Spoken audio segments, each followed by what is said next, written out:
12 ফেব্রুয়ারির যে সংসদ নির্বাচন সেটি নিয়ে সরকার সবাইকে সংশয় দূর করতে বলছে।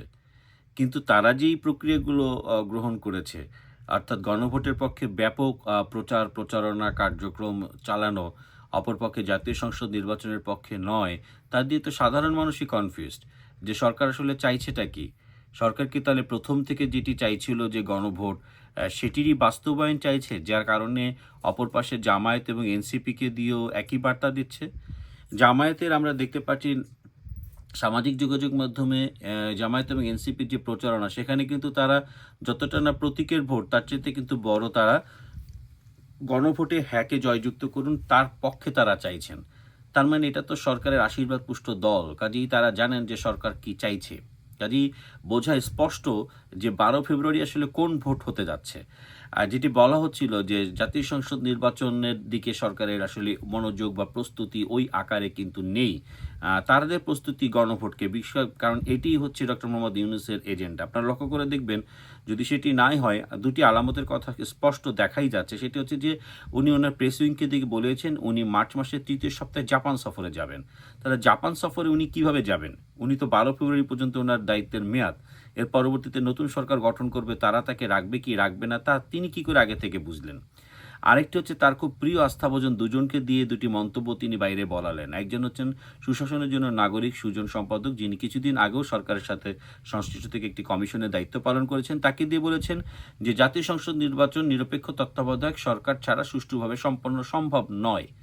আবার অপর পাশে টিআইবি আর এক আস্থাভাজন, তাদেরকে দিয়ে বলেছেন প্রশাসন পুরোটাই দুর্নীতিগ্রস্ত হয়ে গেছে এবং তারা একপক্ষীয় আচরণ করছে। সো টিআইবিরও কিন্তু আমরা জানি যে সেখান থেকেও তাদের একজন সরকারে ছিল, কমিশনের দায়িত্বে ছিল। কাজেই বোঝা যাচ্ছে যে এই দুইটি স্টেক হোল্ডারকে দিয়ে তারা এই কথাগুলো বলাচ্ছেন। কাজেই আমাদের কিন্তু এটা আপনারাই বুঝতে পারছেন যে আসলে কোন দিকে ফলাফল বা কি যাচ্ছে বা না যাচ্ছে। অপরপক্ষে হাইকোর্ট থেকে একটি এরই মধ্যে ইসির কাছে জানতে চাওয়া হয়েছে যে কেন জাতীয় পার্টির যে মনোনয়ন সেটিকে বৈধ করা হলো, এবং সেটি নিয়ে ব্যাখ্যা জানতে চাওয়া হয়েছে জাতীয় পার্টি এবং যা ইসির কাছে। তার জন্য ২ সপ্তাহ সময় বেঁধে দেওয়া হয়েছে। ২ সপ্তাহ সময় শেষ হবে ২৫শে জানুয়ারি।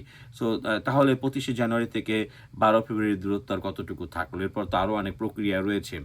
কাজেই পুরো বিষয়গুলো কিন্তু জনগণ তারাই বুঝতে পারছে আসলে 12 ফেব্রুয়ারি আসলে কি হতে যাচ্ছে।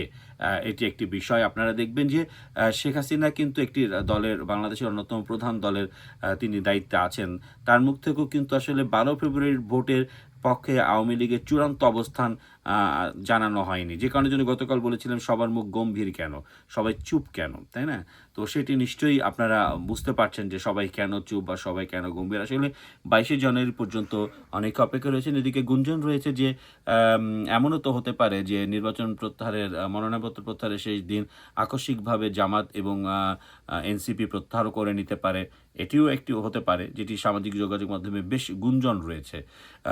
এবং দেখবেন যে যে কারণের জন্যই কিন্তু বিএনপির পক্ষে ওই ধরনের বডি ল্যাঙ্গুয়েজ কিন্তু পজিটিভ নেই। কেননা তারাও নিশ্চয়ই জানেন যে what will be going on, কী হতে যাচ্ছে। তো আসলে পুরো বিষয়টাই হচ্ছে এরকম। এরপরে আমরা যে বিষয় নিয়ে আজকে আলোচনা করব, খুবই গুরুত্বপূর্ণ। ভারতের সেনাবাহিনী প্রধান উপেন্দ্র সিং, উপেন্দ্র বেদি, তিনি যে কথাটি বলেছেন যে সেটি খুব তাৎপর্যপূর্ণ, যে ভারত যদি দেখে যে তত্ত্বাবধায়ক এই বর্তমান অন্তর্বর্তী সরকার এর ৪-৫ মাস আছে নাকি ৪-৫ বছর আছে, তাদের মেয়াদের উপরে ভারত তাদের প্রতিক্রিয়া দেখাবে। ভারত সার্বক্ষণিকভাবে বাংলাদেশের প্রতিটি পদক্ষেপের দিকে নজর রাখছে। তো ভারত যদি তাদের মূল্যায়নে দেখে যে সরকারের মেয়াদ কতদিন, সেই অনুযায়ী ভারত তাদের প্রতিক্রিয়া জানাবে। তবে তাৎক্ষণিক প্রতিক্রিয়ার জন্য ভারত প্রস্তুত, তার মন্তব্যে কিন্তু এমনটাও ইঙ্গিত রয়েছে। তবে তিনি বলেছেন বাংলাদেশের ৩ বাহিনী সাথেই তাদের নিবিড় যোগাযোগ রয়েছে, তাদের সাথে তাদের নিয়মিত কথা হয়, কূটনীতিক চ্যানেলেও তাদের সাথে সম্পর্কটি স্বাভাবিক পর্যায়ে আছে বলে উপেন্দ্র বেদি বলেছেন। কিন্তু অন্তর্বর্তী সরকারের মেয়াদ কতদিন, সেটি কি ৪ মাস, ৫ মাস নাকি ৪ বছর, ৫ বছর, সেটির দিকে গভীর নজর রাখছে। এবং তাদের যে কার্যক্রম, সেই কার্যক্রমের উপরে তাদের নিবিড়ভাবে পর্যবেক্ষণ রয়েছে। যদি কোনো কিছুর তাৎক্ষণিক কোনো কিছু লাগে, সেটির জন্য কিন্তু ভারত প্রস্তুত রয়েছে। এই জায়গাটি কিন্তু ব্যাপক একটি হিন্ট দেওয়া কথা রয়েছে। তাৎক্ষণিক, অর্থাৎ যদি বাংলাদেশ এভাবে ভারতকে বিভিন্ন দিক থেকে যদি উস্কাতে থাকে, তাহলে ভারত যে এর জবাব দিতে প্রস্তুত এবং সেটি যে ইমিডিয়েটভাবে প্রস্তুত, সেটি কিন্তু ভারতের সেনাবাহিনী প্রধান উপেন্দ্র বেদি তিনি জানিয়ে দিয়েছেন। কাজেই বিষয়টি কতটুকু উদ্বেগের, কতটুকু না ভাববার, সেটি কিন্তু বোঝাই যাচ্ছে যে আসলে কি ঘটছে। এরই মধ্যে বাংলাদেশে পা রেখেছেন নতুন মার্কিন রাষ্ট্রদূত। আম তো আ তিনি তার স্বাভাবিক কার্যক্রম শুরু করতে যাচ্ছেন। তার পরিচয়পত্র পেশের পরে বিভিন্ন রাজনৈতিক দলের সাথে কথা বলবেন।